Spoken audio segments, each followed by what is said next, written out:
Hello. Yeah, I thought I'd do a video just to show what I'm doing today.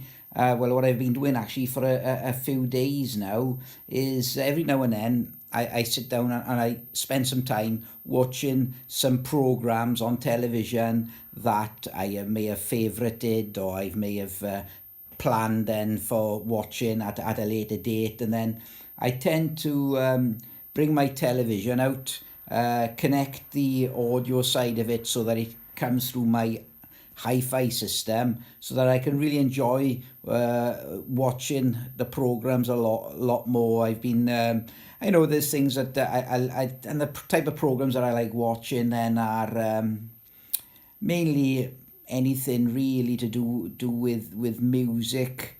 There's been a really good documentary on BBC iPlayer about Jeff Beck. I've seen some really good sort of films, sort of biographical films, then about some sort of artists, the musical artists that I've been interested in for many years. And they've been on Netflix. So what I tend to do then is use my iPhone or my iPad, and I use a Chromecast, and basically I just cast whatever I want to watch through the Chromecast to the television. The audio from the television is disabled, and I've got my sort of I've got cables then which are run so that it's connected then through an AV processor and through my HiFi system. Yeah, and it for me it gives like a much better experience watching television and the programs that I wanted to watch. And there you go. So I thought I'd do a quick video just to show what I'm doing. The setup is very basic. I'll just turn the camera around a little bit. There you go. And there we are. I mean, I've got a. Well, I think it's quite a basic Toshiba television. I'm not well up on televisions, to be honest with you, but this is it's a 32-inch TV, and it's sitting there on a small table. Shows how often I've used the television, because I've still got a bit of plastic from the packing that it came with around the base there. But it serves its purpose for what I want to use it for. For me personally, I much enjoy the sound quality of something that I might be listening to, and to get the sort of the voices to sound right on the programs that I want to watch. And of course, if there's any music being played, that's really important that sounds as best as I can possibly get it with the setup that I've got. So there we go. I've just got like a bit of a Sky demo going on at the moment. So what I've got then, I just show something. I've done a video about this in the past, but this is quite a sort of bit of kit that I've had for quite some years now, quite a long time. This is a Yamaha AV processor amplifier. The model is a DSP E800, and yeah, I've read quite a lot of people still are using this, and well, I still comparing it very favourably with a lot of equipment that's out today, and I can understand why, because it does do a really good job. Now, at one point I used to have, and I still have them here, I can occasionally use them for surround sound, because this can do like a 5.1 surround sound system. And I'll just explain what the way it works then is that this Yamaha will provide sound through a center speaker, two rear speakers, and a subwoofer.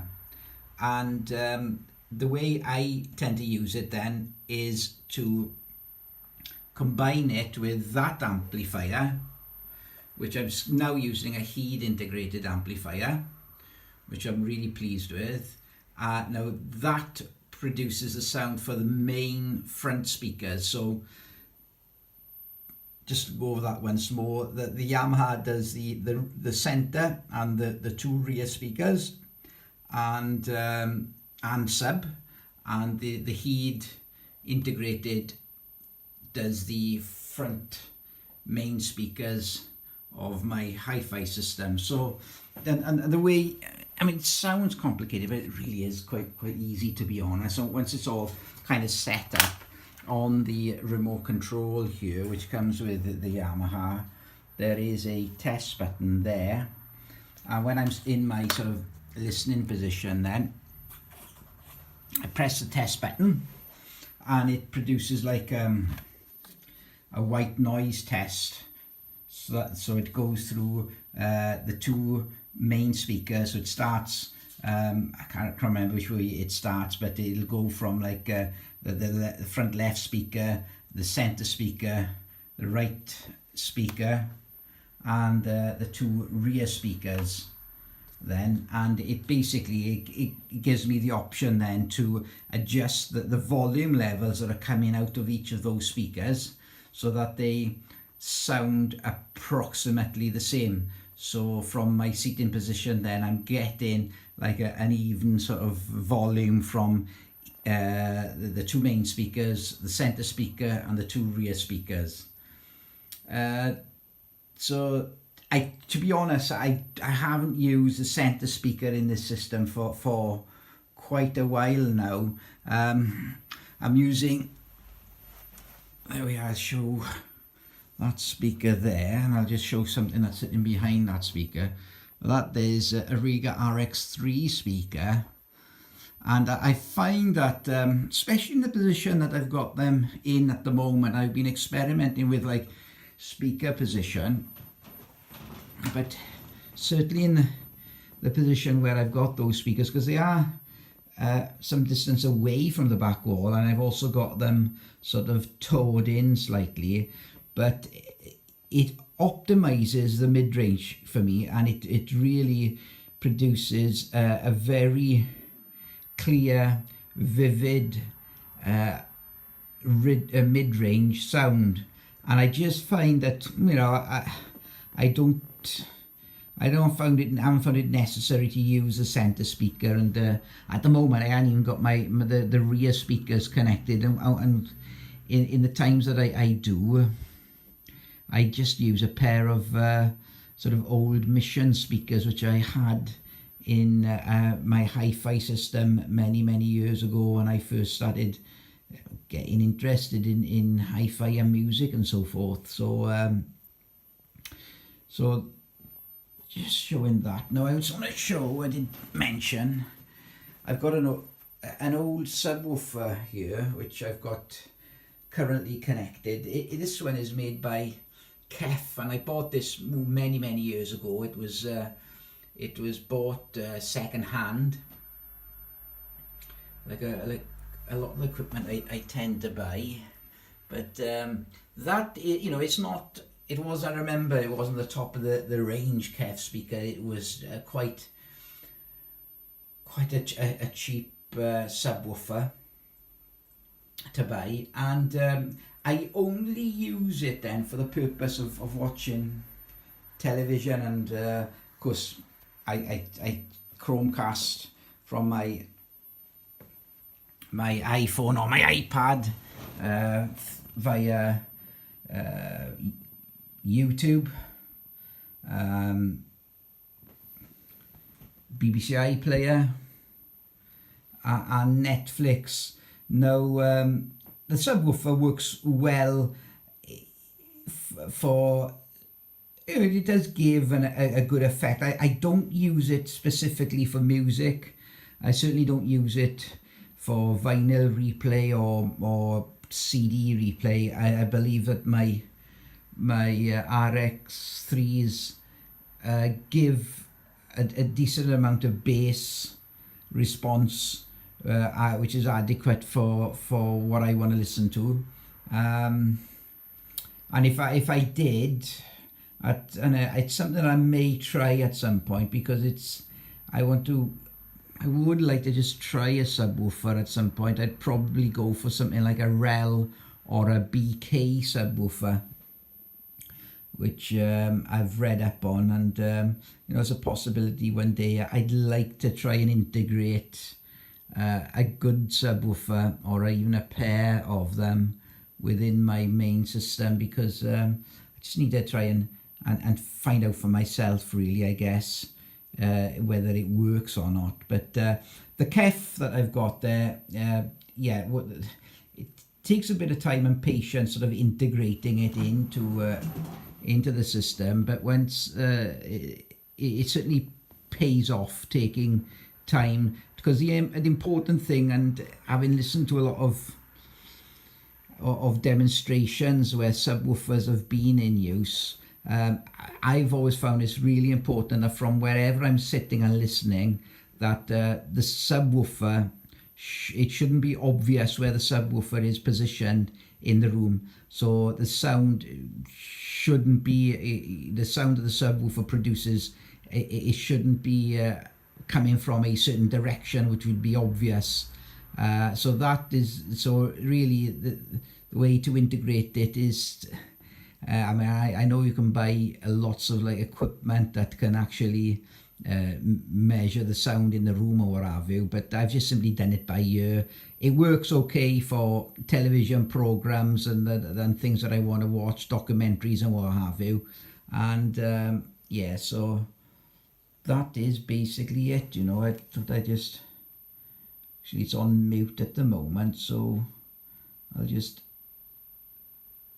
unmute it now. There we are. Very busy. I get shotgun. I'm a big fan. What strange magic is this? One cannot deny who one is meant to be. Let me see your true qualities. It's showtime. In 3, 2, 1. Be careful. You can save your friends, or you can save us all. Volume. When the hell is this stuff? It stops when you find the cure. There is no cure. There's a storm is over. You're pretty brave, gamer. And stupid. We don't know where we are. Welcome to the land of the dead. Anything to declare? None of them understand me. I'm supposed to play music. There's someone right in front of you. There we are. I mean, yeah, to me, that's nicely integrated, and yeah, it's adequate for what I want to use for watching YouTube videos and BBC iPlayer and a little bit of Netflix every now and then. At some point, you know, what I really need to get around to doing is to try and find a way of actually getting the television sort of fitted to the wall that's behind my system. It's I don't know if I need to think about getting that done. The television is a little bit small, I guess, you know, and it means that if it's connected and fitted on the wall, it's going to look even smaller from my sitting position. But for now, I'll persevere with it as it is. And like I say, I normally store a lot of programs to watch, and then I spend a few evenings just going through the programs, and then the telly's put away again then for about 3 weeks until I stored enough programs to want to bring it out again. So it works well that way for me for now anyway.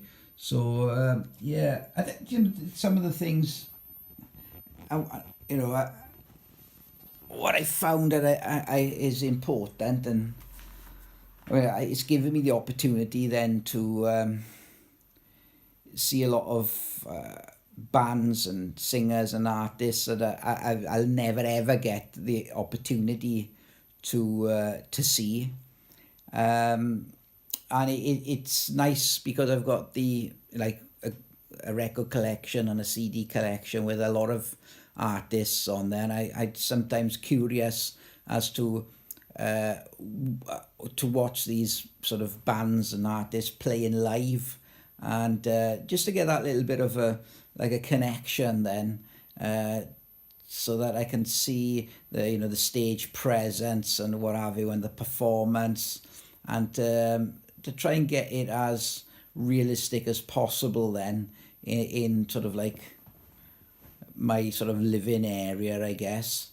But yeah, so anyway, thanks again for watching the video, and I shall certainly do another video soon. Thank you. Bye bye.